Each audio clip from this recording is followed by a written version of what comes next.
OpenAI's ChatGPT is an incredible breakthrough in artificial intelligence. ChatGPT has inspired many people to wonder about the future of search engines. The latest Weaviate podcast features people at the cutting edge of large language models and search technology together. Today we host Semi-Technology CEO Bob Van Light and FAQx co-founders Chris Dossman and Marco Bianco. So thank you so much for joining the Weaviate podcast. Thanks for having us. Yeah, thanks you. So could we maybe kick this off? Marco and Chris, could you tell us about what you're building? Sure. Well, FAQx was born from a bad experience I had living in Southern California, where me and my wife and two young children at the time had to evacuate because of wildfires. And when trying to figure out what alerts to sign up for, what Twitter accounts to follow, or Facebook pages to follow, and it was all completely disjointed, very difficult to find that information. It took me about 2 full days to feel like I really had, coverage and understood what was going on. And so it was born out of the need from that and realizing, man, if it took me, if it was this difficult for me, most people are getting at best incomplete information and at worst bad or no information. So originally our goal was to just crowdsource, validate these essential facts, links, phone numbers, things that people need in day-to-day life, and for emergency situations like this. That then expanded using AI. We wanted to take these and output them in different formats, so we could deliver these to people where they are, in different platforms, different types of output. And we built a system that is able to use vector search and large language models to take these crowdsourced validated facts and not hallucinate, and then use them to output in real answers. Yeah. From there, it became even more powerful than that. And I'll let Chris speak to Marianne and some of the exciting search capabilities we've built with it. Yeah, so I guess we started by really figuring out a way to add these verified facts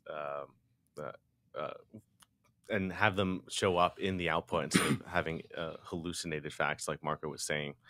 And then we went one step further, and we're like, okay, well, if we add these facts and we don't have the context needed to correctly answer the information, then why don't we just go out and find that context on the internet?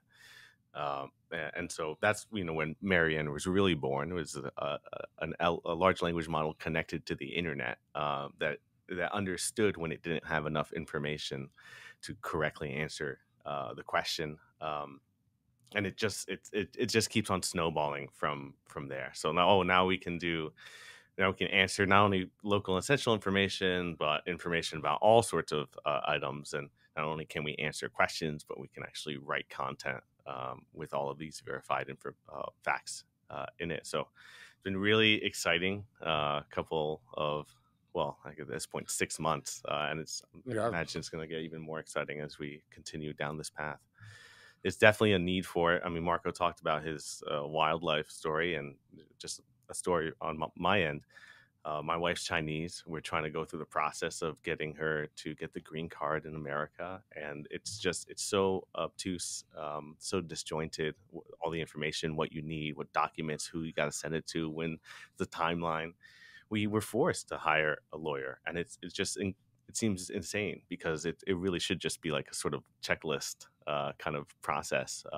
But we ended up needing help because it's so complex and so hard to deal with. Imagine Marianne next release. Marianne might be able to help with that. Yeah.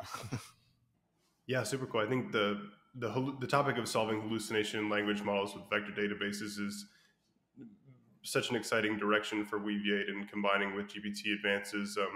So can we kind of describe, like, how particularly are we thinking about integrating the vector search in the language model? Is it this kind of like self-ask chain of thought prompting, where the language model is kind of probed to say, are follow-up questions needed? Yes. And then it will search the database.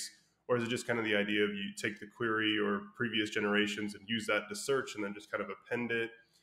Or general thoughts around how do you make the language model attend to the facts and not just ignore it and generate something regardless of the facts and the input?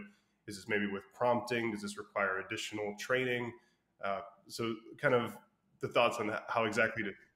All of the above. Yeah, I Yeah. would say all of the above, and in no Yeah. particular order. Just Yeah. sort of start working towards adapting your system to include all of these different items, and they all add. They're combinatorial, makes the output better. Yeah, multi-shot prompting. Having examples within the prompt space itself was, I think, our first iteration, and then going from multi-shot prompting to dynamic prompting, where we're not, it's just not static examples. They're actually examples that fit that particular task best.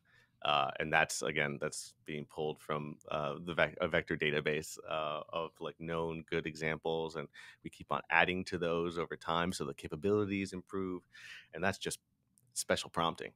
Now, of course, you were saying about chain of prompt chaining and recursive prompting, and you start to get systems that are strange in how they act very human like. You give it a hard question on Marianne, and it might take 28 seconds to find the answer. Why is that? Well, it's because it figured that it didn't quite have enough information, needed to go back and search some more.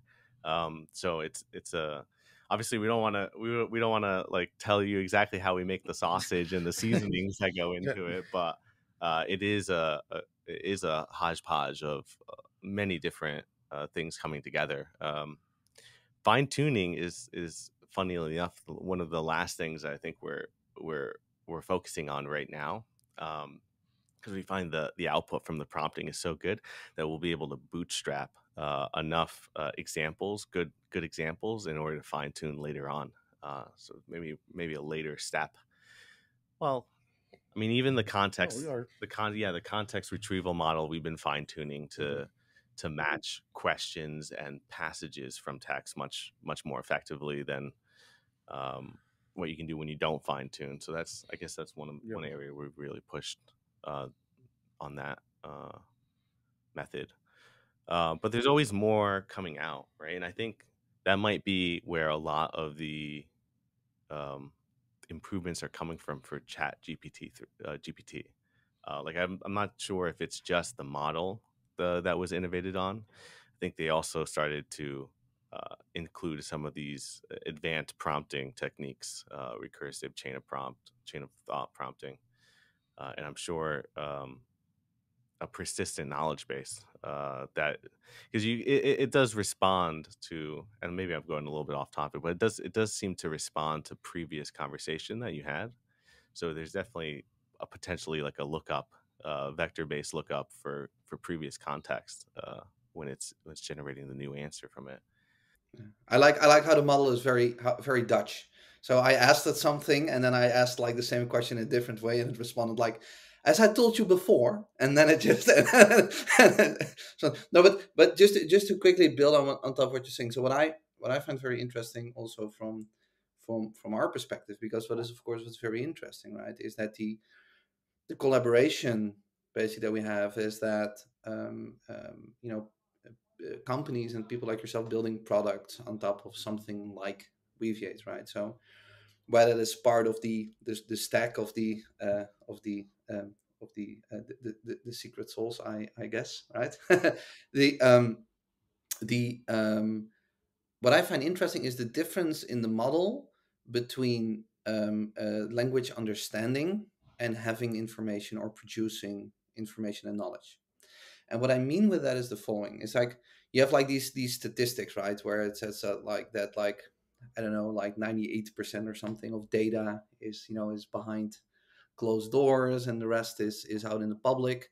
So you could look at these models that are being trained as from the perspective are they able to parse the question, the natural language question, and if we can get them good enough to know where they need to find the information, in this case from the vector database, then I think that's more powerful than adding the knowledge itself to the model.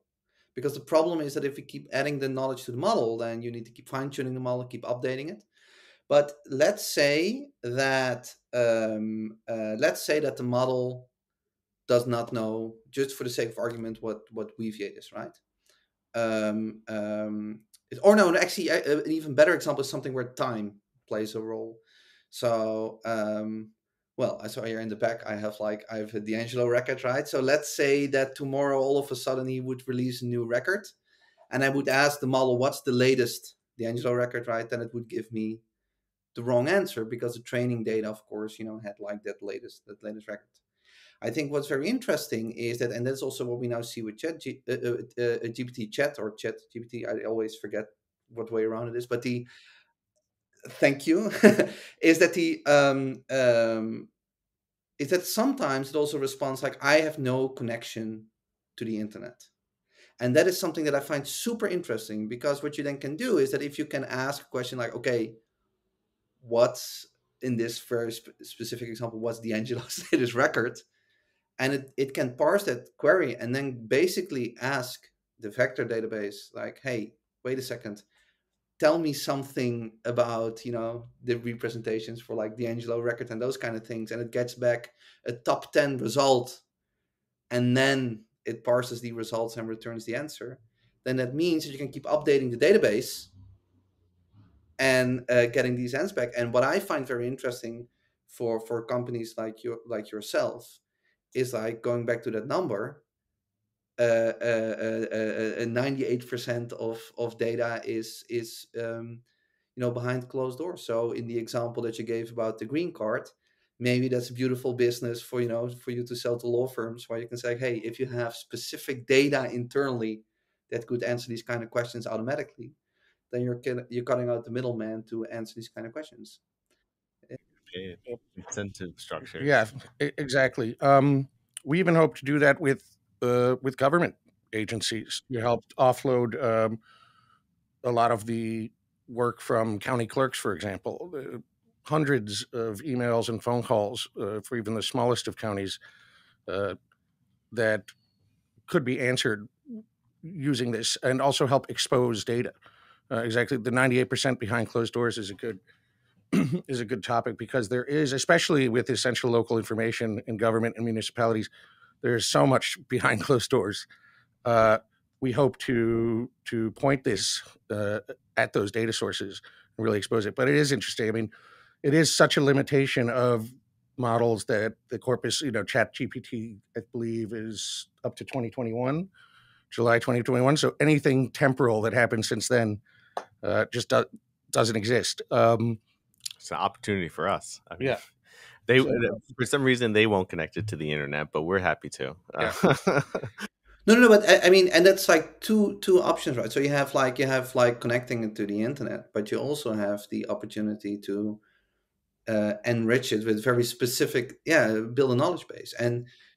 And what is super exciting, and we see that in action also because of the things that, for example, what you guys are building, is that we're starting to move towards this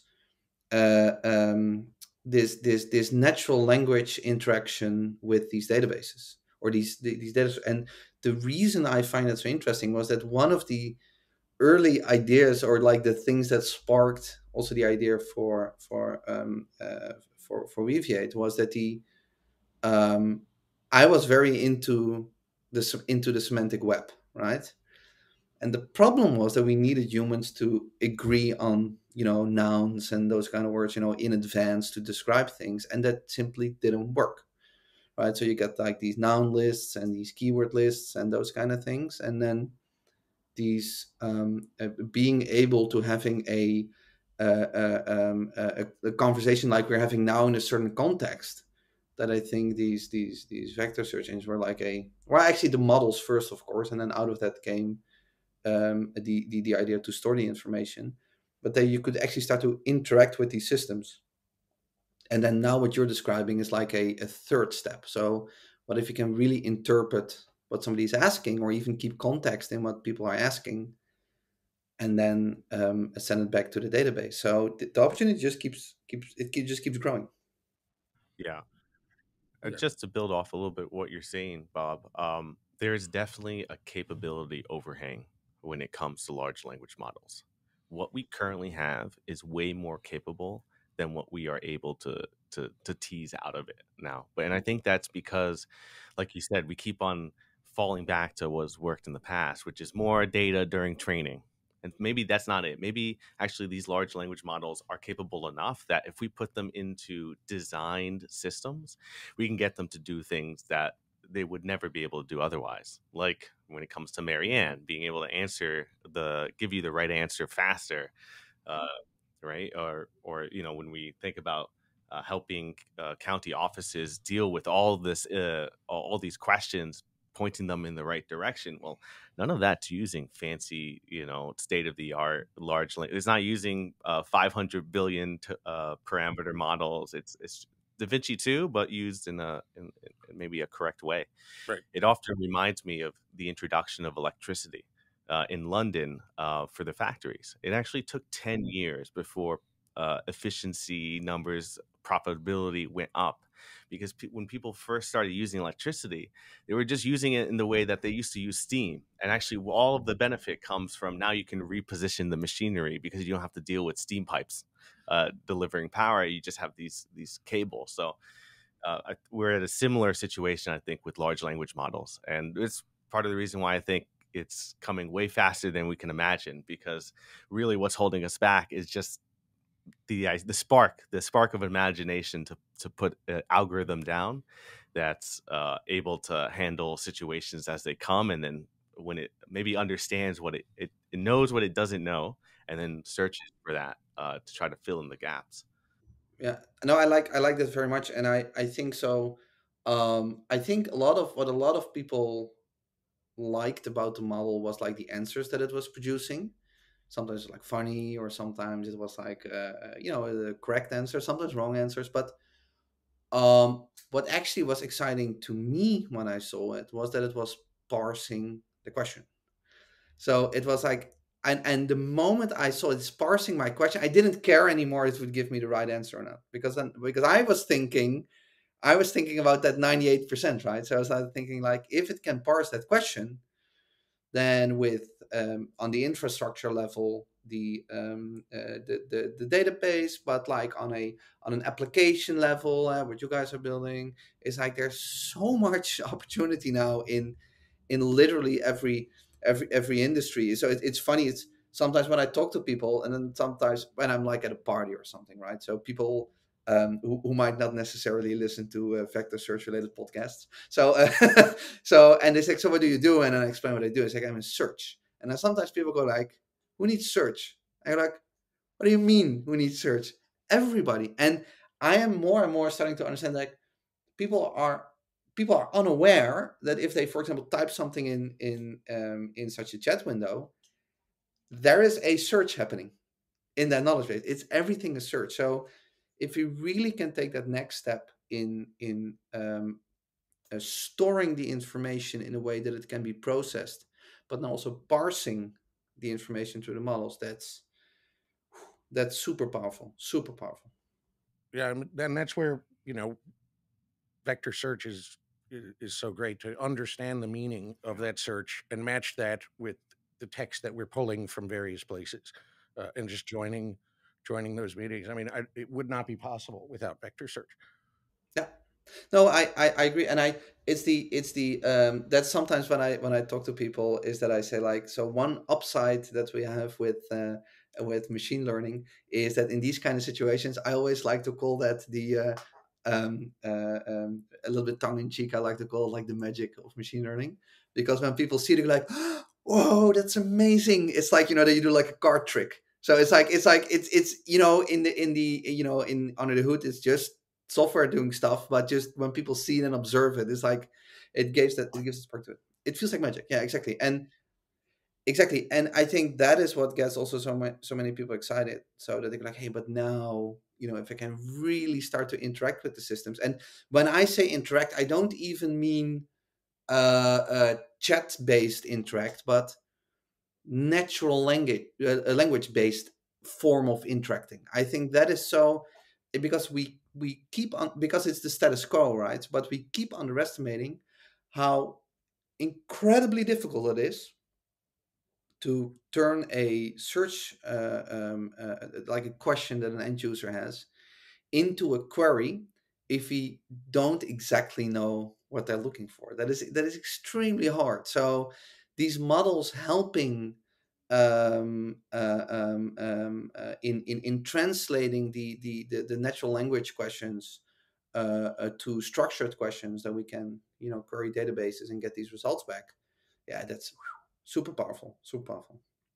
Giving it semantic understanding of those questions of that question, regardless of how the user has maybe typed it, or at Or least being able to ask follow-up questions when it's unclear about the and that's surprisingly not that difficult to do with these current systems, as long as you're halfway decent at prompting.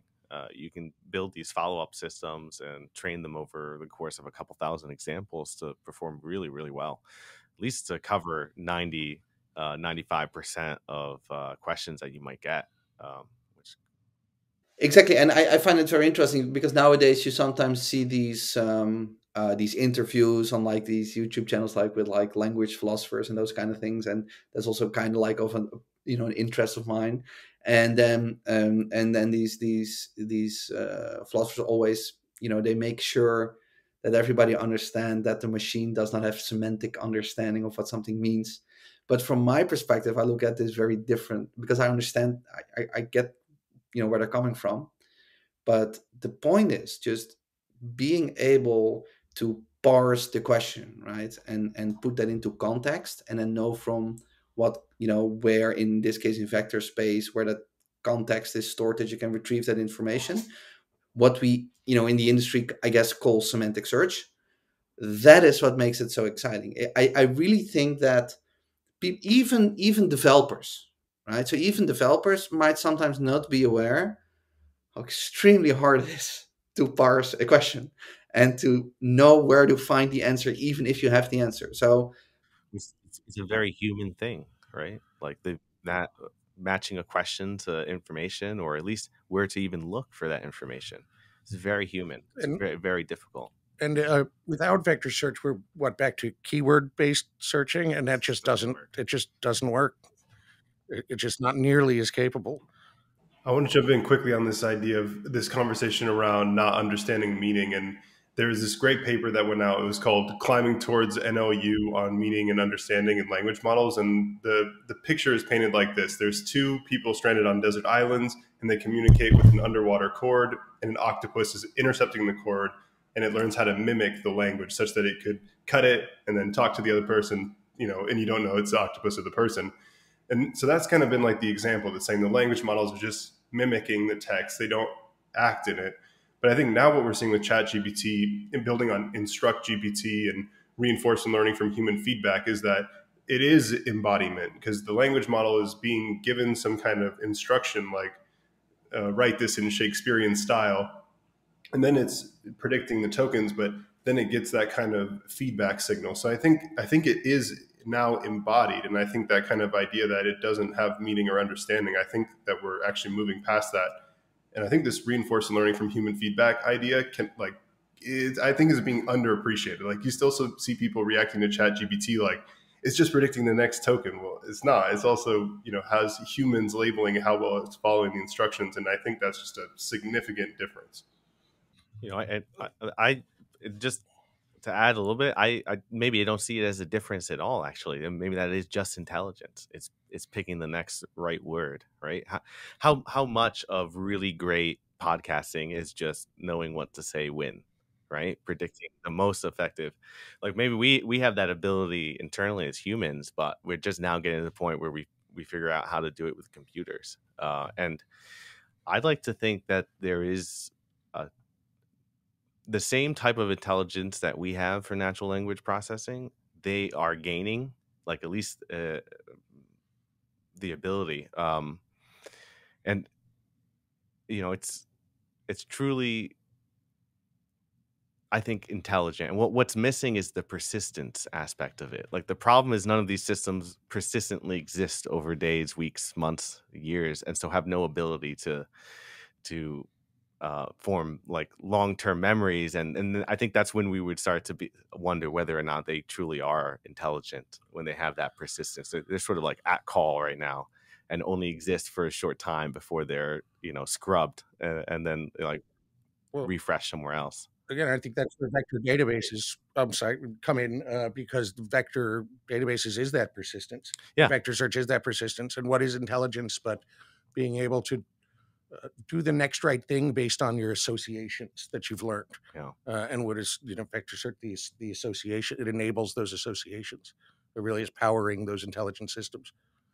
Yeah, and I quickly want to go back to what Connor said, because what I find interesting is like, I strongly believe that we make these systems for humans, right? So we make it for each other to help each other, right? That's why we build these systems. So if somebody says, well, the thing it's just doing is predicting, the right token, or if somebody says, oh, in the vector database, you're just doing like a distance calculation from one to another. Sure, but that's now. I mean, we now have like the soccer championship happening, right? So it's like that's the same thing that if somebody scores a beautiful goal, that you say, oh, that was just a signal sent from the brain, to his feet, and that they had to kick the ball. Yeah, that's true, but that's like kind of that defeats the point of for what it's doing, right? It's adding value in the case of soccer, I guess, like entertainment value, and in the in the case of vector database, it's a information retrieval value, right? So the two use cases, for example, that you guys mentioned in the beginning. So for me, those kind of arguments, like, oh yeah, it's just predicting the next token. It goes in here and goes out there, because I was like, who cares? It's starting to add value to people's lives, and we just know that it's a matter of time before we will hear the stories that people say like, oh, thanks to these systems I was able to do X, thanks to these systems I was able to do Y. It's already happening, but that's just going to be more. Exactly. It's already happening. Yeah, I think it's, and again, what ChatGPT I think has done is brought it to people's attention more quickly. I think what we've, people in the industry have maybe seen this coming for several months and experienced, but now it's bringing it to the masses, and people are just realizing, and I think quickly are already using it to help them in day-to-day tasks, and it is adding value from the programmer to the student. So, but really excited to see now with more companies doing what we're doing, is integrating it as part of a bigger system. Yeah, and what I find interesting, and that is just and I saw somebody tweeted this, but I forgot who I forgot who sent out this tweet. But the thing is, like, we're spending so much time, right? So we're making these podcasts to talk about it. We have the academic research, we have the blogs, we have and everybody's doing that stuff, throwing it into the outside world, and then it just takes an input, an input box on a website where people can just type it in. And I found that fascinating. Goes for you guys as well. I remember that you had the first tweet. I think there was also a tweet where it's like, people can now try it out, and you had like the link, and you could ask a few questions, and that was like super exciting to see, and people were actually trying it out and testing it. So I was like, oh, it's just, sometimes it's so interesting. So sometimes something is like in the air, and people go like, we kind of get it, but nah, not completely. And then it's just an input box, and it doesn't matter if it's you guys doing it or OpenAI doing it. Just that people just can type something in, and that they just get a response back. And I thought that was like, I had to laugh about it, because we're spending so much time making content and explaining to people, but this is what's happening on the hood and those kind of things. And then it just took an input box for people to fill something, and go like, oh, now I get it. Yeah. Yes, yes, yes. Yeah, yeah. That's actually, I like that. So it's like, it would be the same as like if you see like, a magician who would start off by telling how he or she's gonna make an elephant disappear, right? You don't care. You just want to see it happening, basically. Yeah, interesting.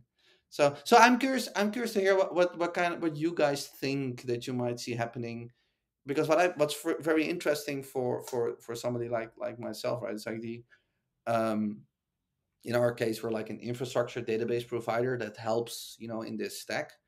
And these types of applications that you're building is like amazing, because that brings it really into the hands of you know, like literally everybody, right? So just to the non-software folks, if you will. And I'm just curious where you think. So if you just dream a little bit about like what you think that will be happening in the near future, what if you had to guess, what do you think that we'll see in the coming year? I mean, if you want to go first, I Sure. I definitely have something. we've pondered this a lot, and it's things are moving so quickly, much faster than I think anyone even expected, and it's only going to continue to uh, grow more exponentially. Um, I don't I don't think people are used to natural language questions, asking and getting natural language answers yet, because that's not how people necessarily search on Google. And to be honest, Alexa and Siri, which are people's general interaction with that, is not very good at those answers. They're kind of glorified clock timers and weather, and they can tell you the weather. But as far as actually answering, like we're seeing Marianne or Chat GPT, they're not there. So I don't think people have gotten used to this format yet. And once they realize that they can, this is how we normally talk. This is how we normally ask things. So I think we'll go back to speaking like this. Where I think eventually it will go, is possibly an always on type of digital assistant that's listening to your conversation and inserting itself and adding value where when it thinks you might need to know something, when you might have a question, uh, somewhat like the old sci-fi movies where you wake up and you're speaking to the room. Because I don't think the input box is the most efficient interface anymore. And I think the capabilities of this are just so great that now we can go there. Now we can enable systems like this eventually. From my end, I have thought a lot about this, and I think Chat GPT was really a watershed moment. Like I keep on thinking back to the movie Interstellar when they are on the water planet, and then they see what looks like mountains in the background, and like, oh, mountains, that's so crazy. And then they look behind themselves, and they just see like a towering wave coming for them. I very much feel like we're at that point. And the easiest way for me to try to conceptualize it is I agree with Marco. There's persistence in these agents that are going to be a thing. And so, what does the world look like when there's 1 trillion people in it, and 99% of them are flesh and bones, and the rest of them are like digital intelligent agents going around? What's that world look like? I have no idea. It's just it's I think it's coming very very shortly, like in the next 2 to 4 to 5 years. We're going to have agents that are persistent, that can travel and decide what to work on and do. And I don't I guess I should get used to saying please and thank you to my digital assistants, because I don't want to piss them off when they become sentient. Uh, no, but that's super interesting, and I think so. Of course, what we sometimes keep forgetting is that language is just that's just a form, right? So you can tokenize like kind of everything, right? So think about like games or like I don't know, lab assistants or something, right? Where you can just also store or predict, certain types of behaviors and those kind of things. So I think that's gonna be that's gonna be coming as well, and which is not per se driven through through language. So I find that it's just or it's generative for those kind of things. So I find that is very exciting as well. It's I'm also what I also find interesting, because what I really like, you guys took like also a little bit like the long view, although that in our world, of course, the long view is like soon. But I think also if we look at like tomorrow, for example, just to be pragmatic, is like um, I'm also very curious to see um, one, people will integrate this into existing businesses. So I'm thinking, for example, about like ticket systems or those kind of things. So when I have like the airline, when I ask a question like where's my luggage, or those kind of things that you can figure it out in an NLP fashion. But even what I'm more interested in is like new businesses that we will see. So people can build new things on these systems, like completely new products, new services, um, on top of these. And I'm looking very much forward to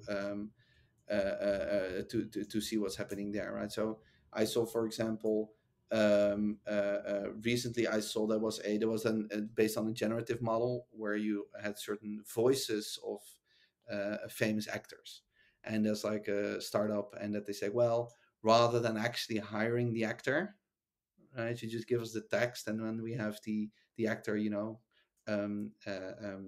say the lines. But the cool thing is that that's a new business opportunity also for these creatives, like these actors, right? Because yes, they now don't have to do like the one recording, but they can do like 100 or 1,000 recordings simultaneously. While they can scale that. So I also think, so for example, I think also for the creative industries this is going to be great, because of course some people are a little bit scared, etc., but that's fine. But I actually think it's going to help people in being more creative and make more, and do it faster, so that you can just have a higher output of quality. So all these kind of businesses, from a generative, like language, integrating it with the database to get the right information out, but also for basically for any creative process that we're doing as humans. And regardless if you're creative as like a doctor or like a visual artist, I think we're going to see a lot of new businesses pop up based on these kind of models, where kind of that chain of like the understanding of what somebody means, plus the information retrieval, plus the information storage. It's kind of what I like was like also the analogy of the wave, right? Because all of a sudden the puzzle seems to be completed from the beginning to the end, right? And then all of a sudden all those ideas start streaming and people start to build new things, and that's something that I'm super excited about. Just you talked about creativity, and I actually work with another company that is using this to turn natural language questions about data into data visualizations and Python code that collects the data from your specific data escape. So it's coming, and it's so fast to build too. If you have the experience with these large language models, you can spin something up pretty quick that covers 80%. It's like a perfect MVP tool. It's just Yeah. launch these things very And quickly. I also agree. I think it's going to affect every business and every industry. I think it's not just so many new businesses that will be coming, so many new businesses that, or current businesses that are almost obsolete as well, and new businesses to replace them if they don't adapt and start utilizing some of these tools. But I think you're right, Bob. The puzzle has come together between vector search, these foundational models. Really, the elements are there to build these systems, and it's a very exciting time to be a part of it. Feels really transformational. Yeah, I agree. I agree, and that is great. And I think one thing to build on top, also something that Connor said about that research. There's this other research paper. I need to look it up, because it's like I don't know it by heart, but it's actually a pretty old paper where they make an argument. So they have like this thought experiment where they're saying like, okay, you have two people, right? One person is just completely healthy, but somebody else is like is maybe like is starting to forget certain things, right? And you both task them with walking from the same point to in a city to, for example, a museum. The first person, just you tell them, okay, straight ahead, left, right, etc., and then you're at the museum. But the other person who keeps forgetting, you give them a note, and the note just says, okay, you're on your way to the museum. Go, left, right, and then you're at the museum. And what the that paper is arguing. So the question that's being asked in the paper is like, would it be fair to say that this note or this notebook is an extension of the brain? Because the can we can we make that claim? And then that paper argues, yes, you can make that claim. So for example, if you want to remember somebody's phone number back in the day, right, you wrote it down. That's kind of an extension of your brain outside, and you just, you read it, and then you have that information. And then that experiment, or sorry, that thought experiment is redone based on search online. So can we make the argument that search online extends the brain? And then they come to the same conclusion where they're saying, yes, we think that you can make that argument, because if you just don't know in what year the Eiffel Tower is built, you just today you Google it, or nowadays I guess you would ask exactly, and get the answer. And I think so what we're doing is like we're creating these systems to extend like this collective brain, not only with public information, but also information that that might be behind closed door. Just imagine that you have such an integration with your bank, right? So you might ask a question about like, where about certain, I don't know, clothes or something that you like, and then it automatically interfaces with your bank, and it's just like, okay, you could go to the store, but bear in mind, you don't you don't have enough money in your bank account, those kind of things, that it intelligently starts to make those connections. That is what it's enabling. And that goes back to what I said earlier about the semantic web, that I think it was, generally speaking, underestimated in the industry how big of a problem it was that we as humans needed to make these connections inside the databases. And that we now not have to do that anymore creates this whole stream all the way to that previous argument that I was, my story that was telling, like, okay, so now we can start to extend that collective brain because it starts to make those connections automatically. And I strongly believe that. So it's like and yes, vector search plays a role in that. The models play a role in that, but also what you're building with Marianne, right? So that you say, okay, so this is an example of such an application that people can use on a day-to-day basis. So it's just the explosion of creativity coming out of this is super exciting to me.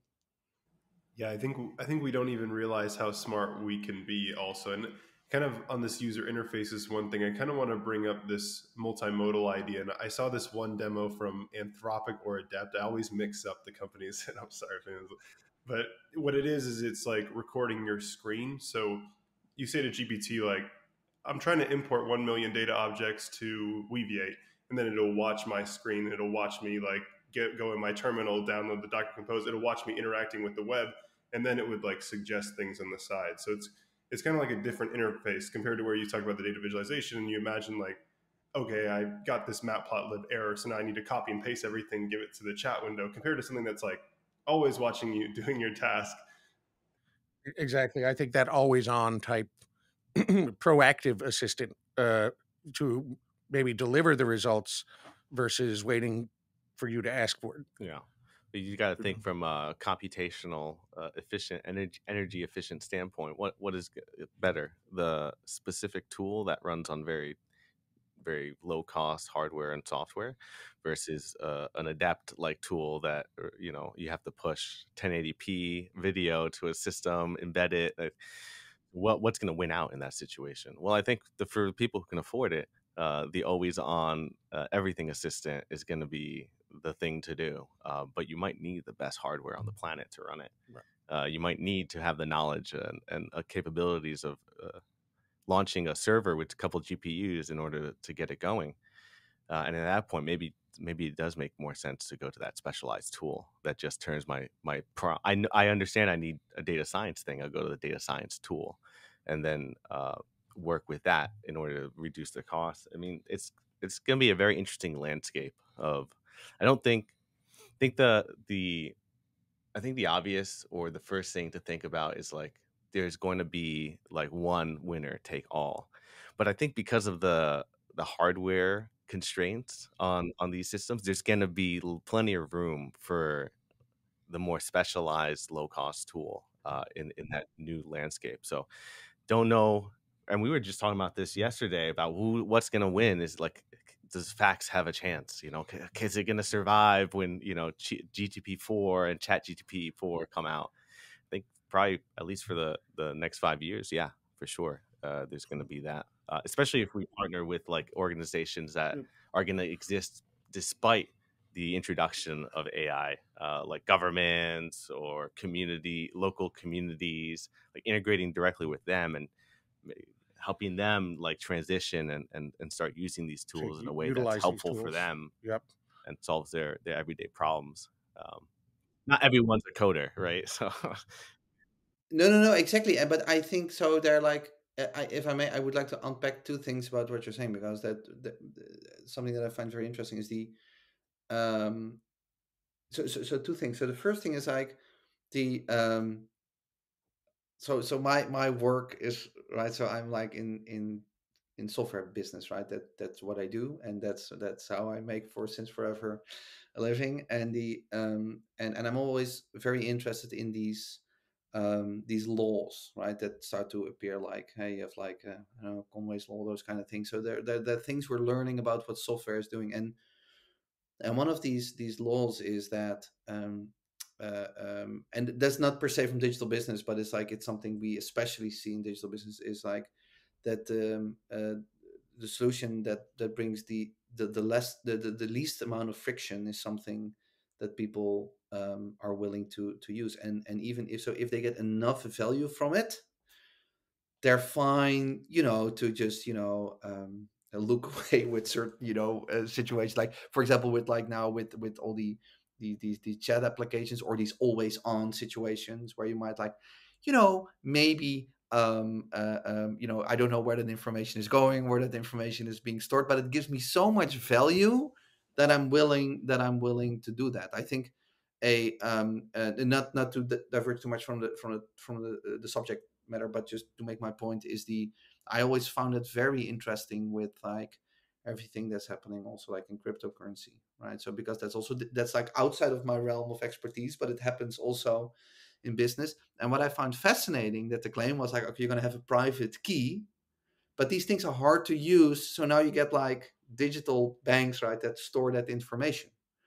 And I think the same thing is like with what you guys are building with Marianne, or if that's like these screen capturing tools, etc. That so much value is being created for people, that people are like, I want this, right? I need this in my life because it's helping me. So that is the first thing, right? So that I think that we're past that point where so much value is being created that people are like, okay, give it to me, right? I want this. I want to be able to use this because the UX is just great. And the second thing that I find very interesting is that I think like these winner take all businesses, they're just not a lot of them, right? So, and especially also in your domain and what you're doing, what you just said, right? So because yes, so we now keep referencing, for example, the models that OpenAI has, but let's not forget a lot of these similar open source models that are being produced, right? We should not forget that. So if you're like a government agency, and that for a good reason, you say like, we would love to have such a service, but unfortunately we can't use a third party service or something like that, then there are like solutions for that as well. So it's like there's and it's fine, because there's so much value being created by so many people for so many people, that I think that we will not see less companies. I think we will see more. Look at so I recently saw a list of companies that just now have generative services, right? So that you say, okay, write me a LinkedIn post for something I want to sell. and and I was just surprised about the amount of companies that not are only founded to solve this, but are actually also finding niches and being profitable and successful in these niches. We're just scratching the surface. I really believe that. Yeah. I agree. I think the niche, focusing on the niches, is there's so much detail and minutia in when you get into any industry. There's always going to be opportunity to really better solve that specific problem, and people have the tools to do so now. Yeah.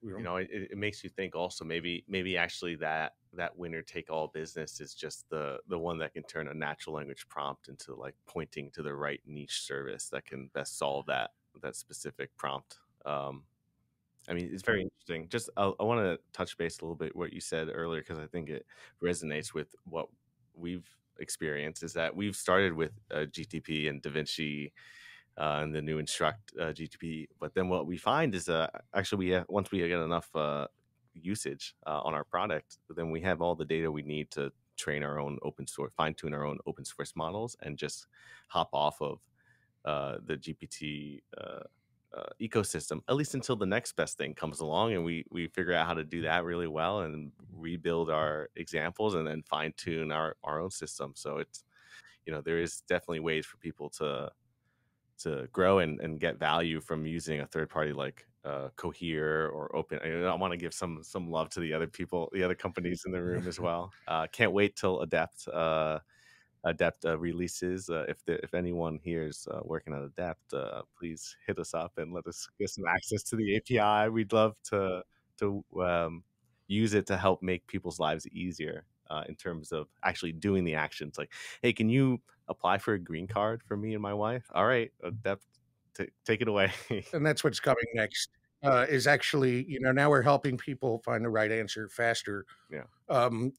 Next up, we will also be using Weaviate to help suggest services and programs and resources that might apply to people as we understand more about that person. One of the big problems in this country, and I'm sure everywhere, is underutilization of these programs and services. People might qualify for certain things, or might. There's one of the things I discovered building this business so far is how much free tutoring there is for children all across country in real time. We can go online and find free tutors to help you with calculus right now. Someone's sitting there open and willing. And so, I had no idea. And that's just a basic example, but, helping people with heating bills, helping people qualify for free broadband. So suggesting those programs. And then next up is helping people actually complete those actions, take advantage of them. I like the example that Byron first used when we got a demo of Weaviate, and he was like, "I'm hungry," and then we were able to surface food banks in the local area, and that's what we want to get to. We want to be like, "Hey, bring us your needs, your problems that you're having, and we'll help you get connected to not what the nationwide but your local essential ecosystem, what exists where you are at, because that's probably the best place for you to get the help that you need, get the support, and that's what we're really trying to build. I think you said it earlier, it started with the wildfire and like getting the most useful and local information, but I mean there's just so much that people don't realize that's out there in terms of resources and things you could accomplish, and the issues that people just don't know what they don't know. And, right? and the problem is curation. Curation. There's so much out there. It's hard to find what you're looking for. It's a needle in a haystack sometime. And that, again, who knows the very specific local name of the program that's going to help you? You just have a problem. You got to describe that problem and get, hopefully surface the right information or program for your specific problem and situation. Yeah, and that's very interesting. And I now when you're giving these examples, I'm also thinking like these. We're now very much talking about like how we use these models at query time, because all these examples you give, they're like at query time do something. What I think is going to be very interesting to see if these models can help in structuring the information when we create the information, right? So that could be, and I'm now just from the top of my head, right? So an idea might be like if you store information about the example of food banks on a website, that the model says, well, if you structure it like this, it's easier to process or it's easier to get access to. So that we're not only solving the problem on a query perspective, but also from an input perspective, right? Or maybe even then it can even help with generating that kind of bureaucratic content. I think we're already using it. You're speaking to the choir. Yeah, we're already using it. We're using AI to help us. One of the problems, again, is there's so much information out there. There's so many links and phone numbers, which is right, which is correct, which is relevant, which is essential. So we have in part of our pipeline where we've trained a model to help us determine if something is essential. or not. So it's already helping us, filter down and structure the data better Yeah, and using AI. even that that's a little bit farther away from the query side, but even go farther away, we take these verified facts and we produce content with them. We produce local news summaries. We produce facts, question answer pairs that are in human language and that are easy to search using your current channels like Google. We've even talked about starting to publish these things on Twitter accounts, like a local Twitter. essential news information you can follow and find all of these interesting. We surface all sorts of stuff. I mean, anything you can think of. There's usually someone in your community that's helping. That's their job. That's what they do, and they help. And it's just so hard to find. So we have been doing it. We just published another 40,000 facts on FAQx yesterday, and we'll be. There's no reason why we couldn't do that. 100,000 times every week for the next couple weeks. It's just that powerful. And I have a question. So now this is very intriguing, right? So in the beginning of this conversation, you talked about like the secret sauce, right? So if is there something in the sauce that you can just share with us where you go like, well, if we look at the code base, oh, there's this one thing, this one ingredient in the whole sauce, like without giving the sauce how you make it, but like this one ingredient in there where you go like, we're so proud of that. We're so proud of that. Wow. I think is there one? I mean, you can speak to that. I think what I'm proud of is the human verification aspect and the fact that we've gotten, at this point, over 12,000 people contributing to sourcing and validating these facts. So really, the human. I don't want to forget about humans in this process too, because AI is better with humans. Humans plus AI makes all the output better, and that really is that virtuous loop, right? That flywheel. But as far as our secret, aside from I think that's a big part of our product. And then that's a really interesting question. I think we need more prompt space for sure. I need more prompt space. I need way more prompt space because more I always find like, it's interesting. And then just a sidebar here, but I find that words in prompt space almost act like pointers. So if you use more words in the target area that you're trying to answer for, you get better results. Don't quite understand what the dynamic or like what might be causing that, what the dynamic, how to explain it, or even if there's a word to describe that phenomena. But I think it's important, like more prompt space, more examples, more context. Exactly. Isn't the word context? It's context. You're absolutely right. It is context. The more context I can fit within that prompt, the better the answer is going to be always. The more examples of like good quality, that really is, I think, where I could get personally with the current algorithm and how it's set up, get the most bang for my buck. But I do see like algorithmic innovation being super important. Like we quite like it's hard to get the model to understand what it doesn't understand. Like if I could get the system to display that quality, I think we would be at a point where I could just let it run consistently and see what happens. Like there's just a lot to do. I really these intelligent.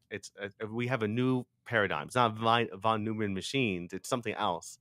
And we don't quite know how to put these things together in order to build like the CPU of the large language model error. But I think it's there. I think it's there for the picking. Like it hasn't really been discovered. DeepMind, for all its amazingness, hasn't quite cracked that code yet. Exactly, but you just said something that really triggered me. It's like I was like, that's like because we were just talking about like all these business ideas and startup ideas that will come from this. I just the word that just popped into my mind when you were describing everything about context was like fingerprinting. So let's say that let's say that you have like the always on system, right? So that keeps giving context to the model of like who I am. Can be in natural language, can be in how in my screen recording. And I say, okay, now we have like a fingerprint of, who Bob is. So now I might go to use Marianne in my government situation. I can't give it access to the public web, but I don't mind feeding it my fingerprint. So that it's like, boom, it has my contacts. Like, oh, okay, oh, so this is this guy, right? So, and it knows what you need. It's almost there's like an embedding exchange. Like if it was easy for everyone to share the user embeddings generated in that specific context, or give access to that context for the user to then bring to other services, probably something that probably a really interesting business right there. Just very to much. Yeah, or just imagine that you subscribe to Netflix, right? And then rather than say like what movies do you like, say like, okay, just upload your your embeddings fingerprint. Yeah, your embedding. Yeah, add my Google search history. Yeah. Done. Now it understands what I like.